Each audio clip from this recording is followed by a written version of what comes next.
আসসালামু আলাইকুম গাইস, সবাই কেমন আছেন? আশা করি ভালো আছেন। আজকে আমরা চলে আসলাম চরকুসু মাঠে পাক দরবার শরীফ। এই যে আমার বাবা রোগী দেখছেন, সবাই তার জন্য দোয়া করবে, সে যেন সুস্থ থাকে, নেক হায়াত দান করে। এই যে আমার বাবা রোগী দেখছেন, সবাইকে চিকিৎসা করছেন।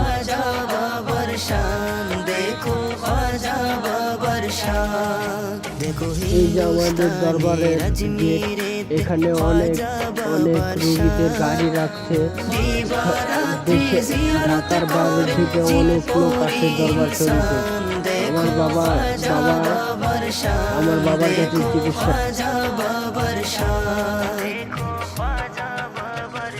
খুরাসানের সঞ্জেরিতে তাহার জন্মস্থান, খুরাসানের সঞ্জেরিতে। এই যে আমাদের দরবার শরীফ, সবাই দেখুন আমাদের দরবার শরীফ। খুরাসানের সঞ্জেরিতে তাহার জন্মস্থান।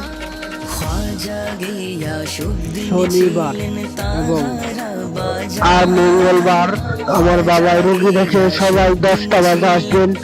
সবাই এসে মিলাদ ধরবেন। 9-10টা বাজে আমাদের মিলাদ হয়, জিকির হয়,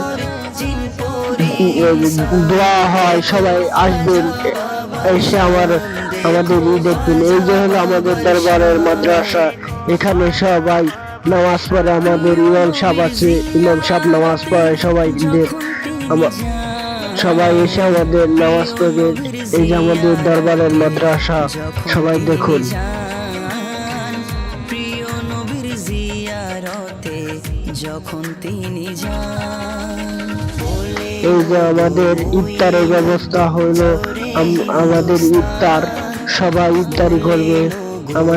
আমার পীর ভাইয়েরা এবং যারা যারা রোগী আছে তারা সবাই। এই যে আমার বাবা বসে আছেন, বসে বসে সবকিছু দেখিয়ে দিচ্ছেন। এই যে আমার বাবা। আজকের মতন ব্লগটি শেষ। সবাই আমার বাবার জন্য দোয়া করবেন। সবাইকে আসসালামু আলাইকুম।